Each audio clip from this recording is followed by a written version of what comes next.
Shalom. Alright, so today we're going to talk about people wanting things but don't put themselves in positions to receive it. Right? It's just like playing soccer, right? You want the person to pass the ball to you, then you have to run in position where the person can make a clear pass so you can receive it, right? Otherwise you might lose it to the opponent. Now, it's the same when it comes to relationship. You want a relationship, but the one thing you're not doing is putting yourself in that position. So you know what you do? No, you make your life revolve around work. No, your life revolve around your children. No, your life revolve around stuck in the house, watching TV, doing this, doing that, everything else except the very thing that you claim you want. You know what position that puts you in? To make another poor decision. Because when you should be spending time getting your headspace together, getting yourself ready for that person so you can receive that person as a blessing, guess what? That very blessing can become a curse because you did not make yourself ready. Now we're going to go to the book of Luke chapter 19 and we're going to read from verse 1. It says, "And Jesus entered and passed through Jericho, and behold, there was a man named Zacchaeus, which was the chief among the publicans, and he was rich." He was a politician. "And he sought to see Jesus, who he was, and could not for the press, because he was little of stature." He was a short man, right? So a lot of us, we have a certain little thing about us, but we are not trying to make adjustment to receive what we need to receive, to get what we want. Right? So this man was short and he wanted to see somebody. There was a large crowd. What do you do, or how do you improvise to get what you want?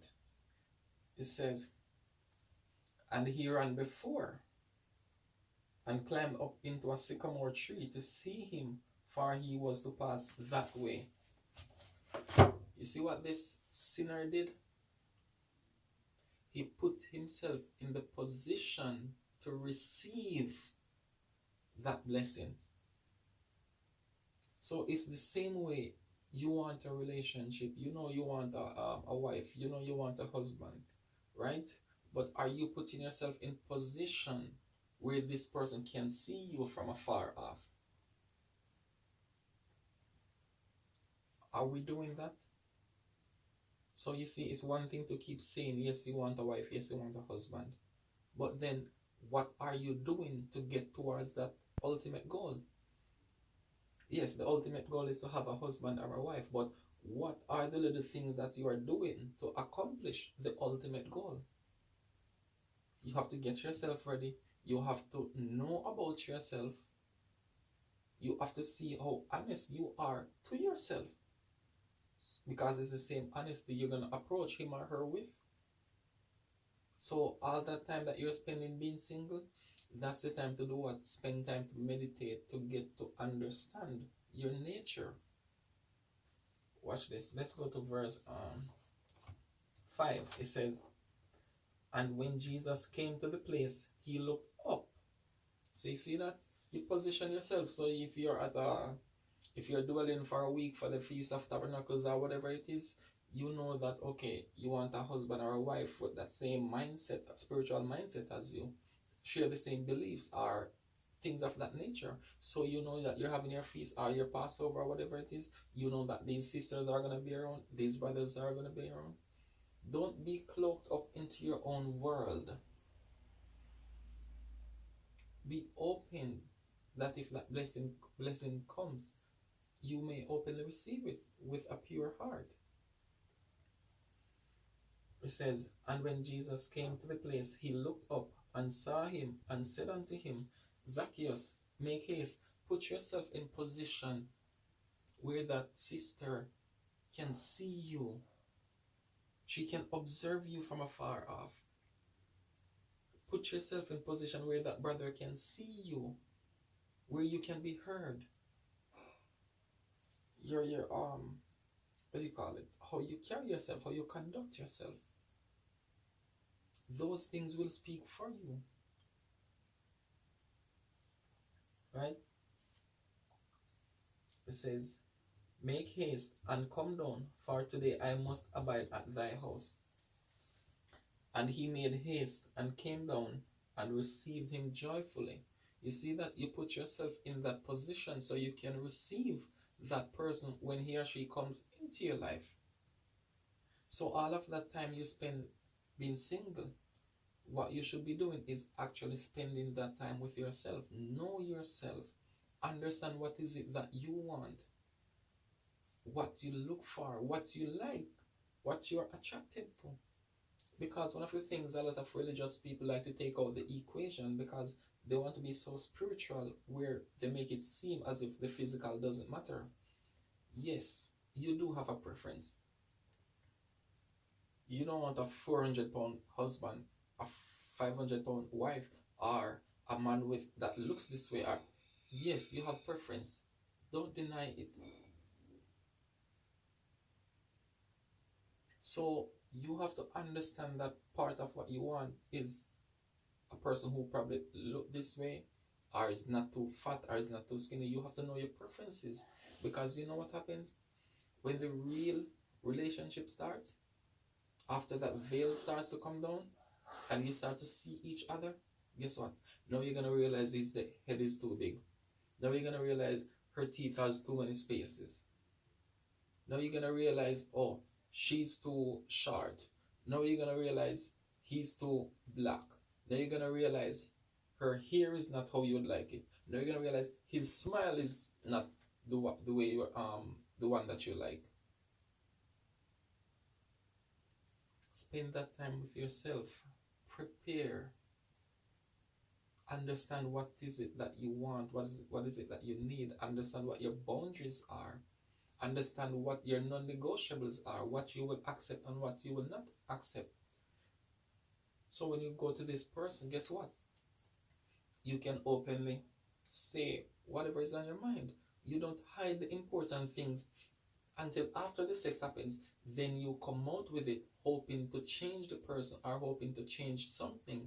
And then it's too late, because that was not the initial agreement or covenant that you made with the person. And this is why relationships don't last long after the sex gets involved. Once that veil comes down, once that curtain is removed, and we start to see each other's flaws, now we don't know how to relate. You cannot relate to this person's ego. He or she cannot do the same. So it's always two egos with in conflict with each other. Let's go to verse 7. It says, and when they saw it, they all murmured, saying that he was gone to be guest with a man that is a sinner. So guess what? You as a sister or brother, you meet another person, it doesn't matter what they've been through. It is a matter of you understand it and understand your ability to cope, or to see, okay, yes, I've seen your flaws, I've seen this, I've seen your trauma, I've seen that you've been through this, I've seen that you've suffered at the hands of your father or mother or brothers, sisters, whoever it is, exes. I've seen what you've been through. I've seen what slavery done to you, done to us. I see that you want to get your child back, but the state is doing all of these things. I understand your stress, and I'm willing to stand with you. Just do not be an opponent to me. Just do not be an adversary to me. I accept all of these things. Now the question is, do you accept your own flaws? Because this is one of the things. Oh, we want people to accept us for who we be when we ourselves don't accept ourselves for who we be. Right? It says, verse 8, and Zacchaeus stood and said unto the Lord, Behold, Lord, the half of my goods I give to the poor, and if I have taken anything from any man by false accusation, I restore him fourfold. You know what this is going into? The one thing a lot of us do not have the courage to do, this is confession. It takes a lot of courage to be honest. It's easier to get heavy artilleries, go on the battlefield and be a great warrior, than it is to love someone or to be loved by someone. It takes a lot of courage to do that. So he is openly confessing. That's his first move. Now the question is, when you are dating or whatever you call it, a brother or a sister, do you have that courage to confess what your life was like before? Because remember, you meet a brother or a sister in the truth, guess what? They're going to expect a particular standard. However, it is important to understand what was before. A lot of people say sometimes, females actually, I hear females saying this, if I'm with a person, I don't care about his past, I don't need to know about his past, I'm not with that, I'm with him now. No, you are making a grave error. Sometimes what you call past is actually still the present.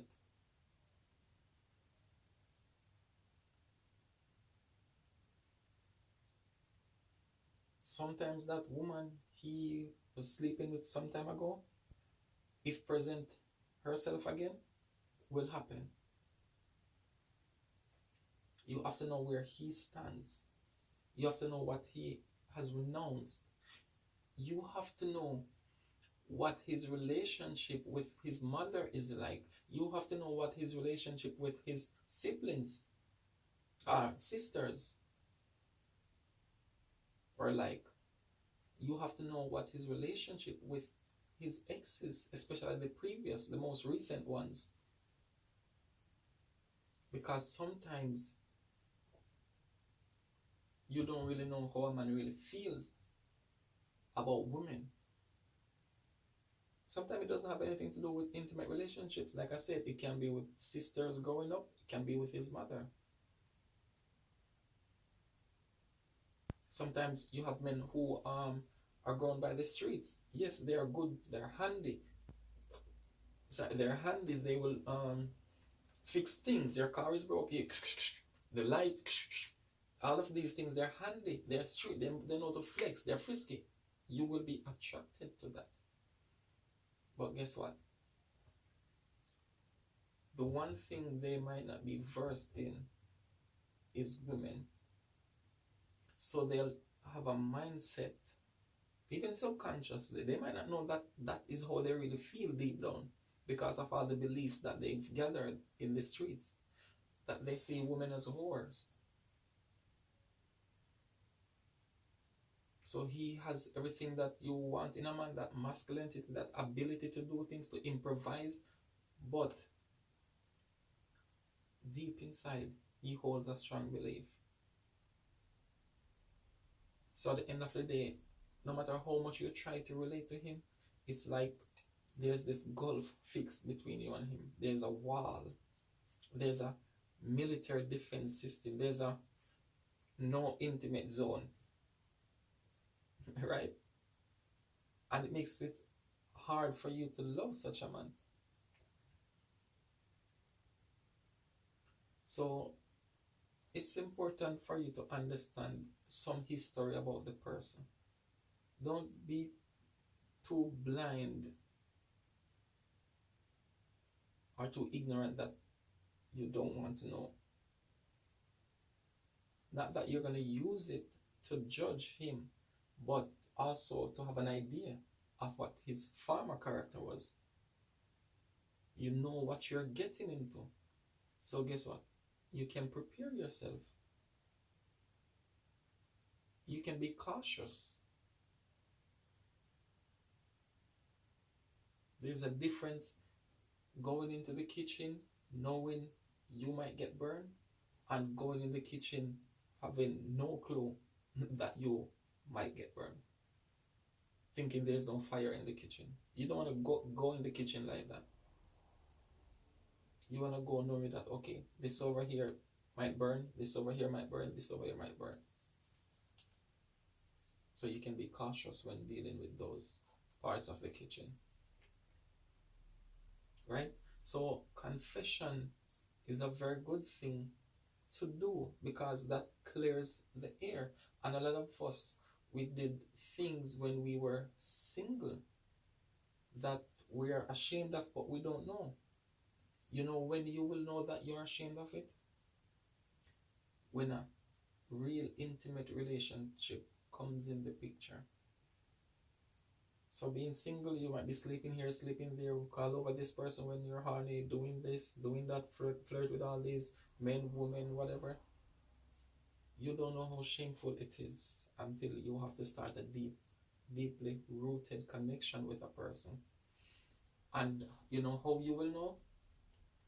Your fear to let the person know that, you know, I was single for 3 years, but during the 3 years, I did this with this man, with this man, with this man, with this man. I used to do that with that man, with that man, with that man. The ego steps in. And now you cannot confess. You don't know what power lies in confession. You have to confess your faults one to another. So yes, it's important to have a brief history about the person that you're about to get into a relationship with. Is a beautiful thing to understand his or her flaws. So you know what you're accepting.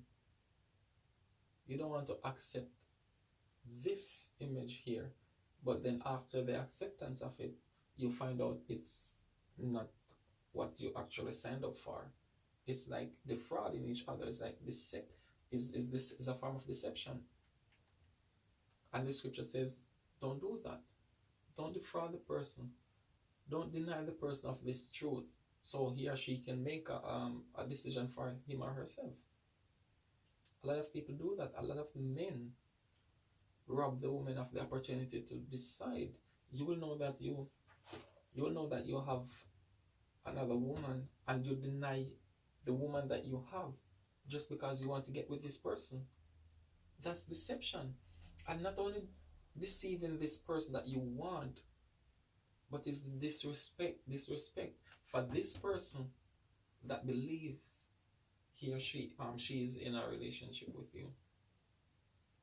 It's an awful feeling to know that you are being denied by the very person you love, that you are proud to tell everybody about.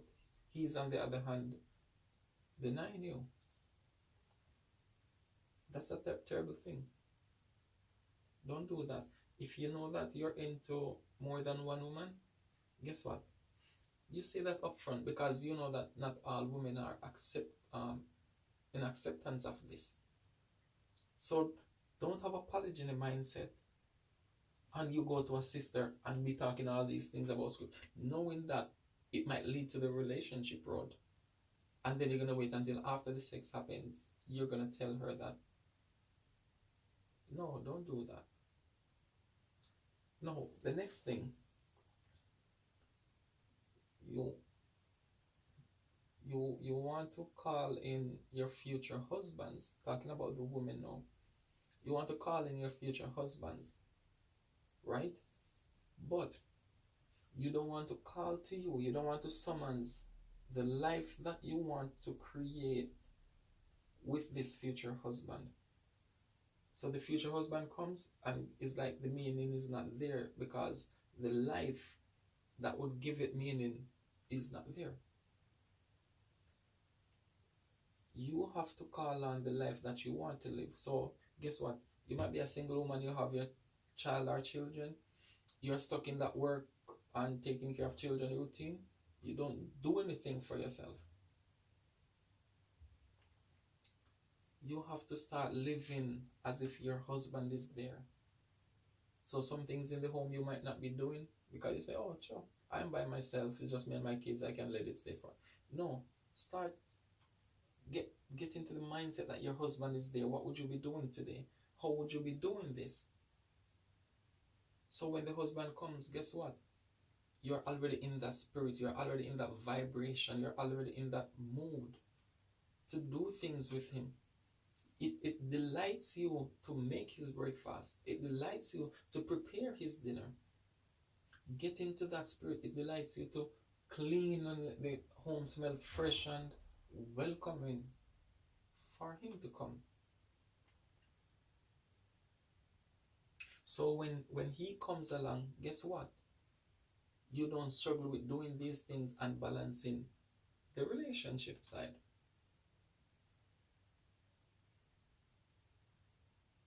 Start becoming the change that you want to see. So when the husband comes, it's easy to continue. Otherwise, if you're not preparing yourself for that, and the husband comes, guess what? All of these is going to be a lot of effort to start to try doing them. You used to get up at certain hours. Now your husband is there. Guess what? You cannot get up 2 hours earlier to prepare his meal because he's going to go out earlier than you. You're going to be home today. Your husband is going to come home. But guess what? You're accustomed to eating some little things. You and your children watch movie and go to bed. But now your husband is there. You cannot, okay, say, okay, he's going to be home in 2 hours. Let me start preparing the meal. So by the time he comes, he's coming home to a hot plate. Start practicing that. Start living your life as if he is already there.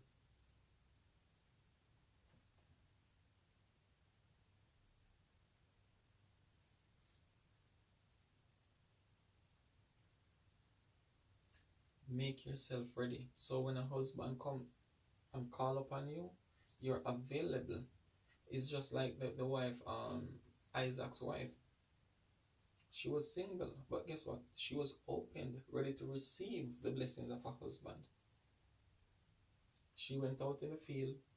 She was doing what she was doing, and she was being approached. And guess what? She was ready and available. A lot of you are not ready to leave a certain life behind because you attribute that life to freedom. You attribute that life to freedom, and you attribute relationship to bondage. So a relationship for you feels like I'm here with my kids, he is over there with whatever, and we see each other when. No, you're not ready. You are still ready for that single life and calling up random people, reserves that you would call when you're single. That's the relationship that you want. You are not ready to break away from the pattern, from that pattern. And this is why you guys, a lot of you don't know how to balance ups and downs, to know that, okay, yes, we're husband and wife, but we're going to argue sometimes. Who said you should always be happy? Who said you should always be joyful? Then why is there sorrow? It has to be both. Why do you have the expectation of everything is joy and there is no sorrow? Why you have an expectation that everything is happiness and no misery?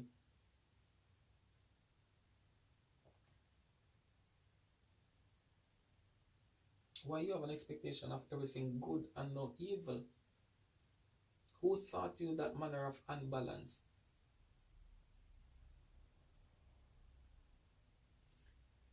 The whole point is to be like Zacchaeus. Make yourself ready. Have the courage to be honest. Know what you want. Understand what you want. Understand what your boundaries are. And present yourself. Be ready to receive the blessings of a husband or a wife. Shalom.